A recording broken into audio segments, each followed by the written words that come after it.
Hello గురు, చాలా దినాల తర్వాత పుట్టగొడు పట్టుకుని వెళ్ళిపోచ్చాను. బాగా గ్యాప్ ఇచ్చిన గురు, ఇంకెందుకు లేట మొదలు పెట్టు అని. ఏటని ఎదురు తెచ్చాడు?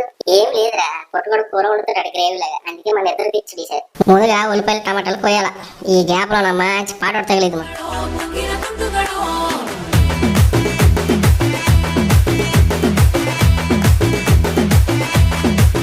ఏడు కళాయిలోన కొద్దిగా నూనె పోసి ఒక చెంచాడు జీలకర్ర వేసేయాలి. కొద్దిగా మసాలాలు, 2 బిర్యానీ ఆకులు వేసేయాలి. 3 ఎండు మిరపకాయలు వేసేయాలి. ఉల్లిపాయ ముక్కలు కోసినాం కదా అవి కూడా వేసేయాలి. తర్వాత ఒక రెబ్బ కరివేపాకు అలాగే వేసేయాలి.